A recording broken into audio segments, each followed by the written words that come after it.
Eight. We're back. We're here. It's a Monday evening. I'm JD. It's afternoon. Afternoon, whatever. I'm JD. I'm me. And this is Podcast on the Influence. Our rundown today, we'll go ahead and throw that list at you real quick. Well, you have some specific things when it comes to football, right? Yeah, but we're going to start, of course, with fantasy football as per usual. We do. Our list, fantasy football. We're going to do football after that. Which we'll talk about how much of an idiot Greg Hardy is. We'll talk about a lot of football things, but definitely Greg Hardy. Then we're going to go to Arrow, season premiere this week. Flash, season premiere. Marvel, second episode. Sleepy Hollow, I'm going to talk about Jessica Jones for a little bit, and then we got our top 10. So top 10s this week. Our top 10 non-scripted TV shows. And that can be educational, that can be, I have one reality show on my list, I might get rid of it. Just because we initially didn't, I couldn't think of one, then I thought about it. So, and then top 10 movies with the word star in the title. Okay. So, start out with fantasy football. You want to go first? I'm losing by 35 points, but I still have Antonio Brown and Le'Veon Bell to play tonight. I foresee Le'Veon Bell getting me somewhere around 22 points, but I don't see Antonio Brown making up the other 15 that I would need to win. So it's going to be a loss, but I got one win last week, so I'm feeling good about that. Yeah, indeed. My team took a big old shit on my chest. Matt Ryan has 3.16 points. That was out of character for him, but he did. But Washington the blame for that. True, but Washington also played extremely well against them. We'll talk about that in our football talk. Yeah. But AJ Green, he did okay, but he didn't do great. Andy Dalton did amazing. That's what's killing me is Andy Dalton did amazing. Andy Dalton. Fitzgerald did 12.37. That's not bad.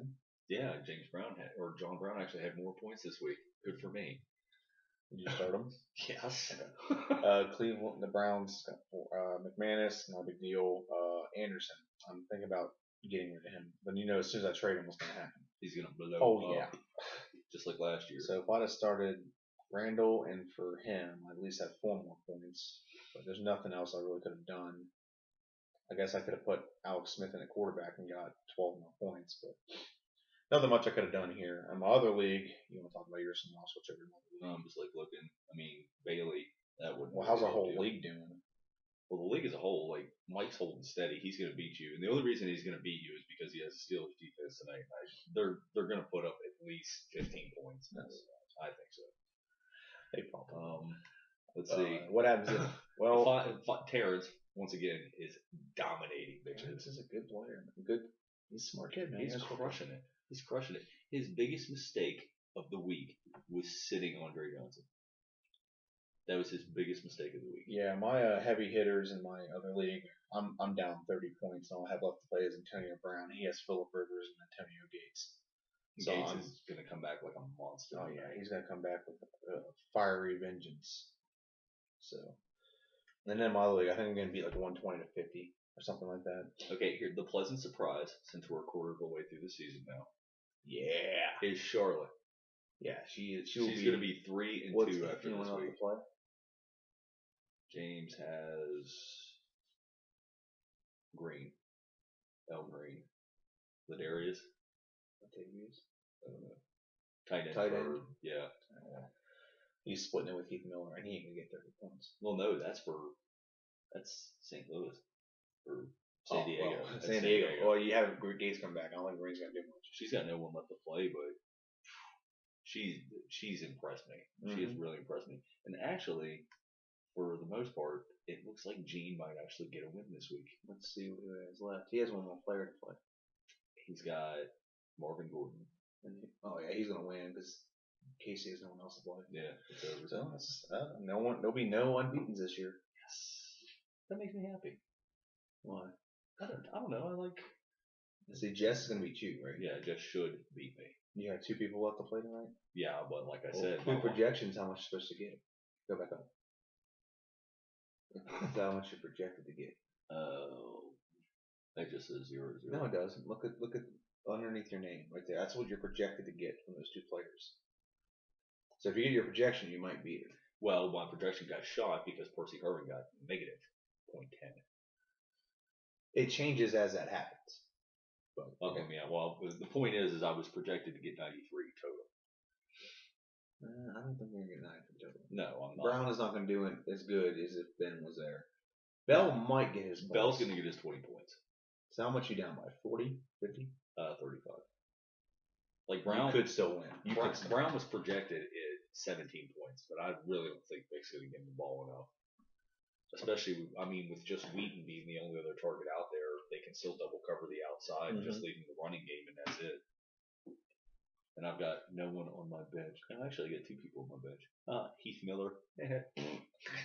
Thanks for that. You're welcome. Did he get any points? He's not going to get any points. No, he's not going to get any points. I'm not going to play him this week because I would be fine if Jordan Reed was still playing, but he's not. I had Richard Rodgers in again because he had a fantastic week last week, and that's how that goes.